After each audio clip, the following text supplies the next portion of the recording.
A finales del siglo XIX los anarquistas estaban algo divididos en cuanto a la forma económica que darían a la sociedad del porvenir por la que luchaban. Mientras que unos la concebían como colectivista, otros la pensaban comunista. Los primeros tenían como lema a cada uno según su trabajo. Los segundos propugnaban un mundo en el que la contribución a las tareas y al reparto de productos se haría de cada uno según sus capacidades, a cada uno según sus necesidades. El español Fernando Tarrida del Mármol, 1861-1915, escribió una carta a la redacción del periódico La Revolte, semanario anarquista parisino editado entre los años 1887 y 1894. Se trata de un documento importante que abrió una vía de entendimiento y superación de las diferencias entre los grupos anarquistas. También sirvió como ejemplo de trabajo eficaz para la difusión del ideal anarquista. Barcelona, 7 de agosto de 1890. Compañeros de La Revolte. Quisiera explicar con claridad la idea que me hago de la táctica revolucionaria de los anarquistas franceses. A ello se debe que, no pudiendo escribir una serie de artículos como haría falta, os envío esta carta. De ella sacaréis lo que contenga de bueno. La decisión revolucionaria no ha faltado nunca en el carácter francés, habiendo demostrado a los anarquistas, en infinidad de circunstancias, que no carecen de propagandistas y de revolucionarios. El número de adherentes es bastante grande, y con grandes pensadores, propagandistas decididos y adeptos entusiastas. Francia, en verdad, es el país donde se producen menos actos importantes para la anarquía. Esto es lo que me hace pensar. He aquí por qué os he dicho que creía que vuestra táctica revolucionaria no era buena. Nada fundamental divide a los anarquistas franceses de los anarquistas españoles, y, sin embargo, en la práctica, nos encontramos a gran distancia. Todos nosotros aceptamos la anarquía como la integración de todas las libertades y su sola garantía, como la impulsión y la suma del bienestar humano. No más leyes ni represiones. Desarrollo espontáneo, natural en todos los actos. Ni superiores ni inferiores, ni gobiernos ni gobernados. Anulación de toda distinción de rango. Solamente seres conscientes que se buscan, que se atraen, discuten, resuelven, producen, se aman, sin otra finalidad que el bienestar común. Así es como todos concebimos la anarquía, como todos concebimos la sociedad del porvenir. Y es para la realización de ese concepto que trabajamos todos. ¿Dónde, pues, están las diferencias?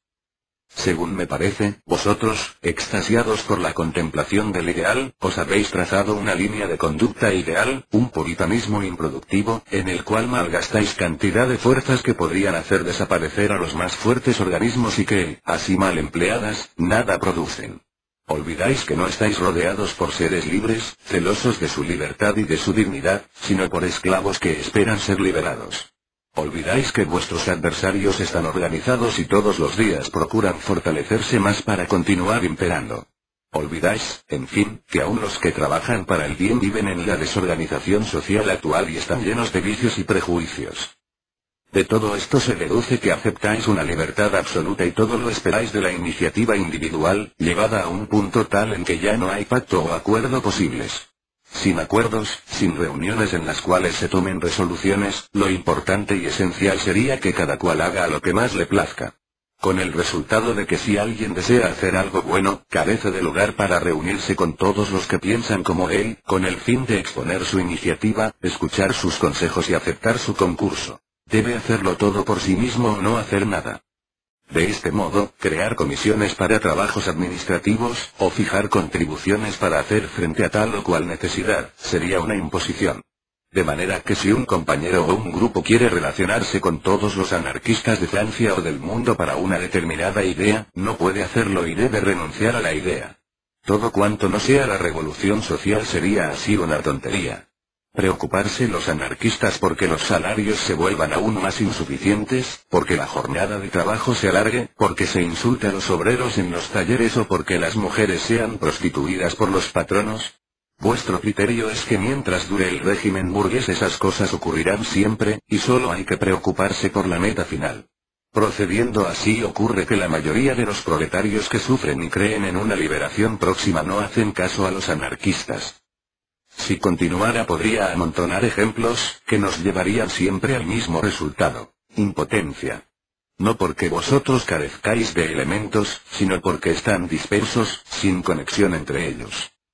En España seguimos una táctica completamente diferente, que a no dudar para vosotros será una herejía digna de la mayor excomunión, una práctica falaz que debe separarse del campo de acción anarquista. No obstante, creemos que solamente, de este modo podremos hacer penetrar nuestras ideas en el seno del proletariado y deshacernos del mundo burgués. Al igual que vosotros, deseamos la pureza del programa anarquista. Nada hay tan intransigente y categórico como las ideas. No admitimos términos medios y ninguna clase de atenuantes. Por eso en nuestros escritos tratamos de ser tan explícitos como podemos. Nuestro norte es la anarquía, el punto que deseamos alcanzar y hacia el cual dirigimos nuestra marcha. Pero en nuestro camino hay toda clase de obstáculos y para despejarlo empleamos los medios que nos parecen mejores.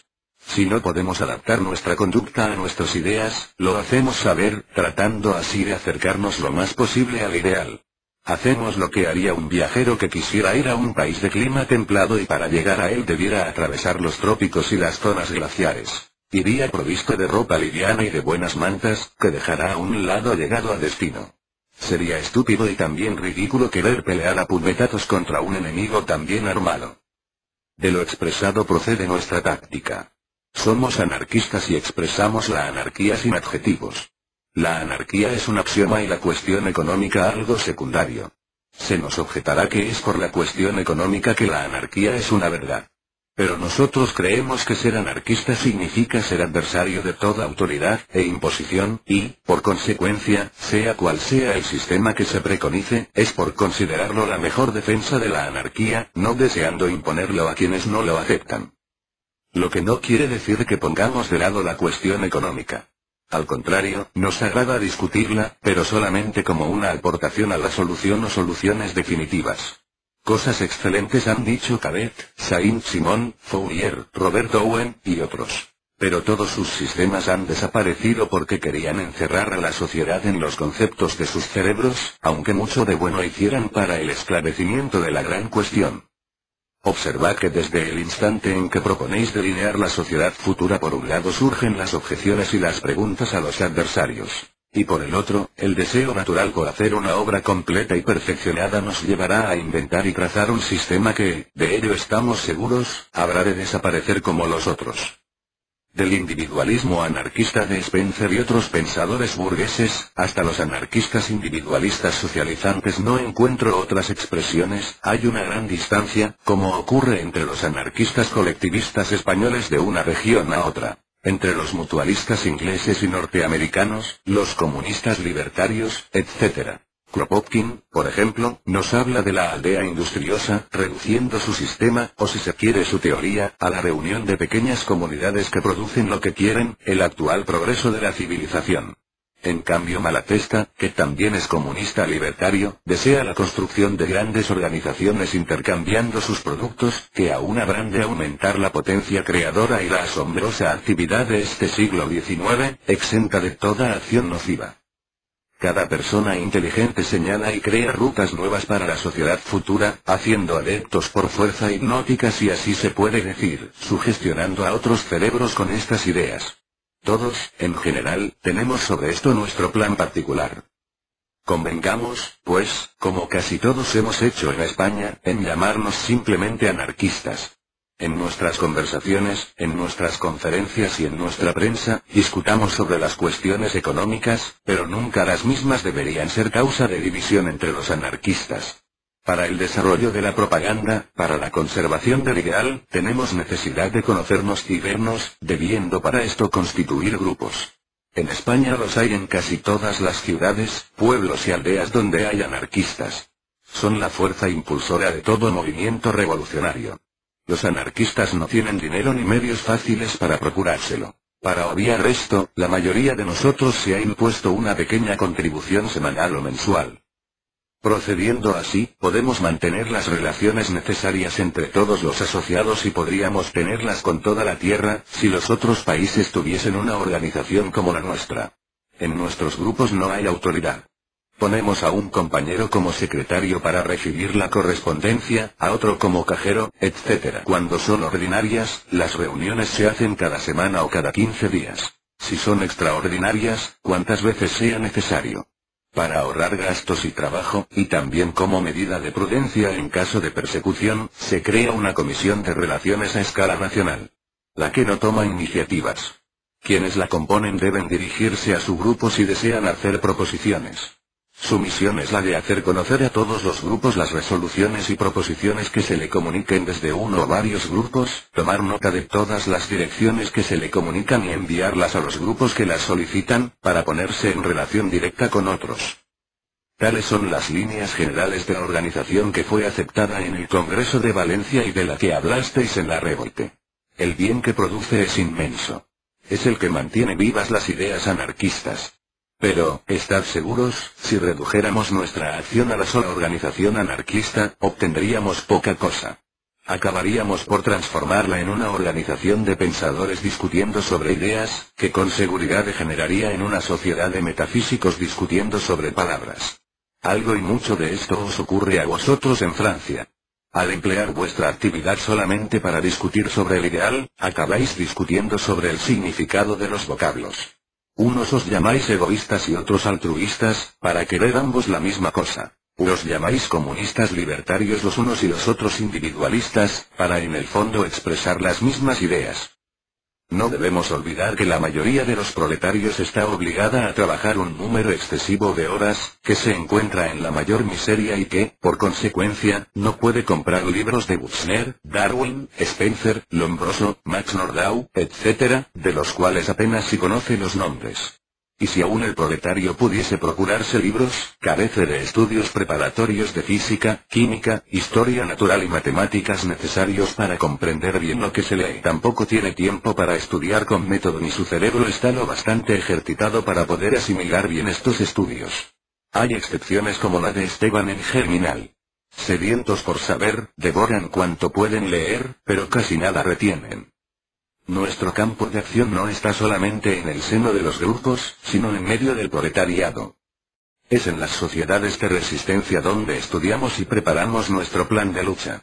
Estas sociedades existirán mientras dure el régimen burgués. Los trabajadores que no son escritores, poco se preocupan de si existe o no libertad de prensa. Los trabajadores que no son oradores, poco se ocupan de la libertad de reunión. Consideran que las libertades políticas son cosa secundaria, pues todos desean mejorar su condición económica en el presente, sacudiendo el yugo de la burguesía.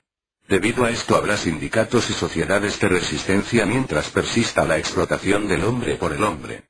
Aquí está nuestro lugar.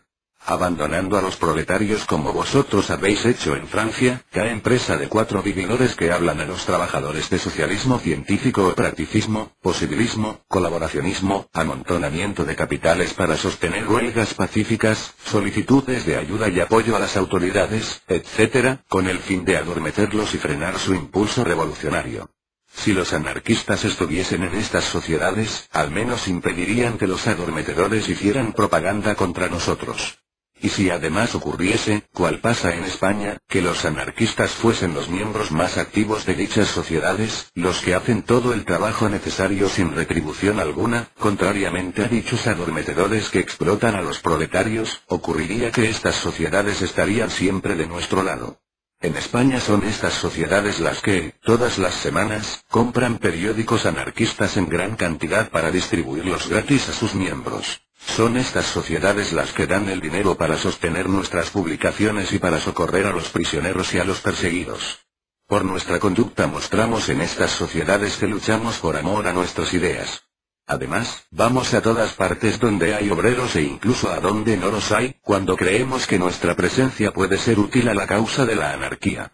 Así es como en Cataluña, y ahora también ocurre en las otras regiones de España, no existe un municipio en donde no hayamos creado, o al menos ayudado a crear, corporaciones con el nombre de círculos, ateneos, centros obreros, etc., que sin llamarse anarquistas y sin serlo realmente, simpatizan con nuestras ideas. Allí damos conferencias puramente anarquistas, propagando en las reuniones musicales o literarias nuestros trabajos revolucionarios. En estos lugares, sentados en la mesa del café, discutimos y nos vemos todas las noches. O estudiamos en la biblioteca. Es en sitios así donde instalamos las redacciones de nuestros periódicos y los que llegan como canje van a parar al salón de lectura. Todo esto con una organización libre y casi sin gastos. Por ejemplo, en nuestros círculos de Barcelona no se está obligado a ser socio. Lo son quienes quieren y la contribución de 25 céntimos al mes es también voluntaria.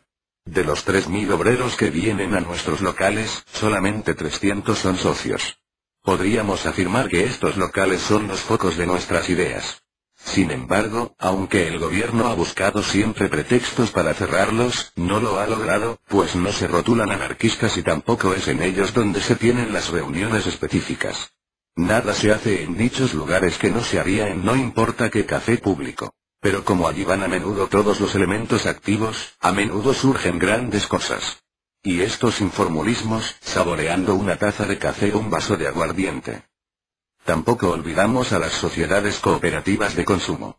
En casi todos los pueblos de Cataluña, excepto en Barcelona, donde es imposible a causa de las grandes distancias y del modo de vivir, se han creado cooperativas de consumo. Allí los obreros encuentran comestibles más baratos y de mejor calidad que en las tiendas minoristas. Y esto sin que ninguno de los socios mire a la cooperación como meta final, sino solamente como un buen medio que debe aprovechar. Hay sociedades cooperativas que hacen grandes compras y que tienen un crédito de 50 o 60.000 pesetas. Han sido de gran utilidad en la huelga, dando créditos a los obreros. En los ateneos de los señores o de los sabios, cual se los llama, se discute sobre el socialismo. Entonces van dos compañeros a inscribirse como miembros, si no tienen dinero se lo da la corporación, y sostienen allí nuestro ideal. Lo mismo hace nuestra prensa. Nunca deja de lado las ideas anarquistas, pero da cabida a manifiestos, comunicaciones y noticias que, aunque puedan parecer sin importancia, sirven, sin embargo, para hacer penetrar nuestro periódico y con él nuestras ideas en los pueblos o en los círculos que no las conocían. He aquí nuestra táctica y creo que, si se la adoptasen otros países, pronto verían los anarquistas ampliarse su campo de acción. Pensad que en España la mayoría no sabe leer, y, sin embargo, se publican 6 periódicos anarquistas, libros, folletos, etc., en gran cantidad. Continuamente se dan mítines y, sin que tengamos grandes propagandistas, se producen hechos muy importantes. En España, la burguesía es despiadada y rencorosa, no pudiendo sufrir que alguien de su clase simpatice con nosotros. Cuando algún hombre de posición se pone de nuestro lado, se le saca enseguida todo medio de vida, obligándole a que nos abandone, de manera que solo puede ayudarnos en privado. Al contrario, la burguesía le da cuanto desea si se aleja de nosotros. Por consiguiente, todo el trabajo a favor de la anarquía reposa en los hombros de los trabajadores manuales, que por él deben sacrificar sus horas de descanso. Si en Francia, Inglaterra, Italia, Suiza, Bélgica y América del Norte, donde hay un número bastante grande de buenos elementos, se cambiase de táctica, ¿qué progreso haríamos? Creo haber dicho bastante para hacerme comprender de vosotros. Vuestro y de la Revolución Social. Fernando Tarrida.